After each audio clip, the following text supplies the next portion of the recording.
pushing the water, and there's a jogger, actually. Look at this. Wow. The Florida man right there for you, Blake, jogging in the hurricane. Something in you has to wake up. And usually the only person that can wake it up is you. Be the hero of your own movie. If your life was a movie and it started now, forget about whatever financial disasters you've had, personal failures, relationship failures. What would the hero of your life's movie do right now? Do that. No passion. There's no motivation. There's no, oh my God, man, no. It's every day of your life just doing. No passion, no discipline, no motivation. All these words, I hate that so many people use these words now because it's watered. Where's passion when you're 300 pounds? Where's the motivation when you can't read and write? Where is it? So how did this happen? I just did. It was life and death. Either you live or you die. Which one do you want, Tom? That was the decision. In the corporate life and in the gym. But if you want something bad enough, you can't let anybody tell you you can't do something. I'll repeat that. If you want something bad enough, you can't let anybody tell you you can't do something, not even yourself. A lot of days I'm like, oh, you can't do this, Tom.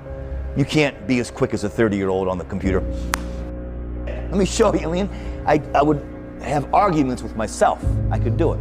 We define ourselves far too often by our past failures. We look at our past and we say, well, that's me. That's not you. You are this person right now. You're the person who's learned from those failures, and you can choose to be the hero of your own movie right now. Write down your goals. Write down things you want to improve. Write down things you won't tolerate from yourself. Write down things that you've done in the past that you never want to see yourself do again, and go forth. Everyone is jealous of what you've got.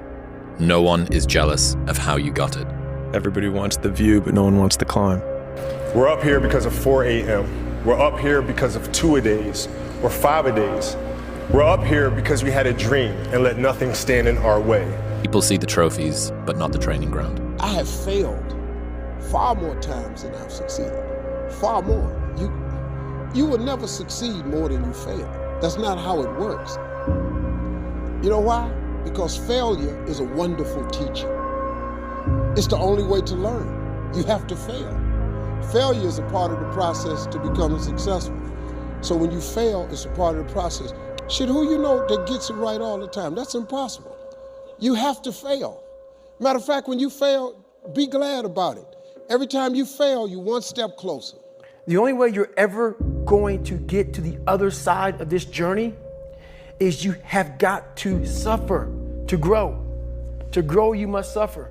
Some people will get it and some people won't. Louis, a moment of pain is worth a lifetime of glory. Remember that. Do you think Michael Jordan was just interested in winning championships? You think Kobe Bryant was just interested in basketball? Those individuals are obsessed. Are you interested or are you obsessed? I became obsessed. I became obsessed with being the baddest mother God ever created. Am I that? I don't care. I believe it. And I was trying to tell him, once you become obsessed with something, obsessed, it's okay to be unbalanced for a while. The best at what you do, you have to be unbalanced to find every bit of energy and strength that you have to pull it off. Then you get balanced once you become great. Interested people watch obsessed people change the world. Everything counts. Everything that you do counts. The biggest mistake that people make is they think that only what they want to count counts. No. When you read a book, when you listen to an audio program, when you go to a course, when you go to bed early and get up early and you work, it all counts. And it's all going on the plus side of your ledger. But when you watch television, waste time, hang out, fool around, and so on, all of that counts as well. And it's going on the negative side of your ledger. If what you are doing is not moving you towards your goals, then it's probably moving you away from your goals. I've never really viewed myself as particularly talented. Where I excel is ridiculous, sickening work ethic. You know, while the other guy's sleeping, I'm working. While the other guy's eating, I'm working. You're willing to shoulder more than your responsibility of life because you expect and demand something more of life. Champion's mentality, man. Hoping for a good result. You're demanding a motherfucker. You're going above and beyond what's expected in the gym, what normal people do. You do more than what's normal because you want more than a normal return of life's investment.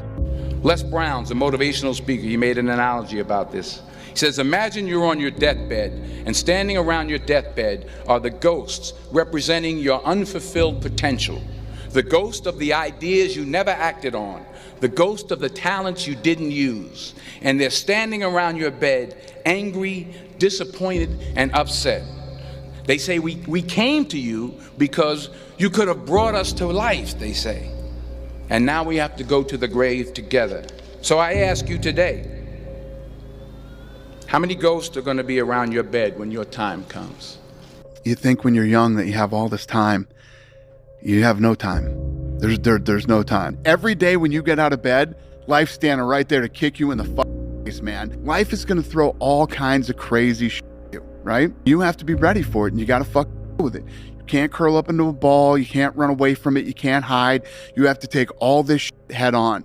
Great things happen and really bad things happen, and you got to take it all in stride. And you got to pick yourself up the next day, strap your shoes back on, and get out there and go to war again. And you're going to fail, and you're going to fail, and you're going to fail, and you're going to fail, and then you're going to win.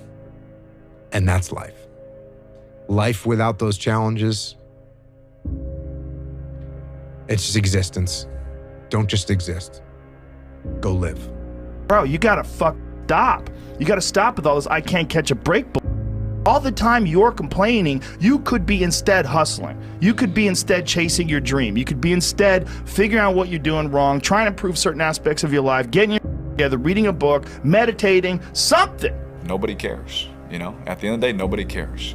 What we're going through, how your body feels, nobody cares. We gotta do our job. And we emphasize that to each other again today. You know, hey, I got your back, you got mine, nobody cares, man, we gotta go. The winners always show up. They're willing to lose in order to gain. Big mental thing there, guys. This body, as great as you are, as sharp as you make the arsenal, it can't do anything if you don't have confidence in yourself. We all fall down in life. The question is, who gets back up? You go after and you give it all you have. If you lose, at least you tried, man. What would have had to have happened in a week for you to look back on that week with pride? Okay, maybe stop breaking promises to yourself. When you say, I'm going to wake up tomorrow at 7 a.m. and when the option comes to hit the snooze button, don't do it. There's one win that you've got for the day. That's action. Then the next day comes and you're back playing again, and you understand that life has this cyclical nature where it's, you know, what you do on Monday, it's fantastic, but then Tuesday is a bad day. But guess what? There's Wednesday. Yeah. So are we just supposed to live our lives like this the whole time? You know, versus just staying like this and understanding that it's really just a journey of evolution every day. It's just constant improvement, constant curiosity, constantly getting better. The results don't really matter. It's the figuring out that matters. Yeah, and we all get obsessed about the results. Yeah. Like we get obsessed about like the output. Yeah. Not the input, of not figuring it out and not like changing things. What you said, trial and error, like the experimenting. Yeah. We forget to do that. I was not always this strong guy you see. I went through a lot of hard times in my life to get here today. All I wanted to be was an uncommon man. In my whole life, I was not that. Much worse than that. So I came home one day from working at a job called Ecolab where I sprayed for cockroaches. Made $1,000 a month, weighing 300 pounds. And I got home and I watched a show on Discovery Channel of guys carrying boats and logs, Navy SEAL training. And I decided to make a change in my life. And I called the recruiter up and he asked me these questions. You had to meet a certain age, like a certain height and weight limit. I was 6'1" and 300 pounds. He laughed at me. 7 other recruiters laughed at me. One recruiter finally said, "Come on in, I'm too busy to talk to you on the phone." He didn't know how much I weighed. I walked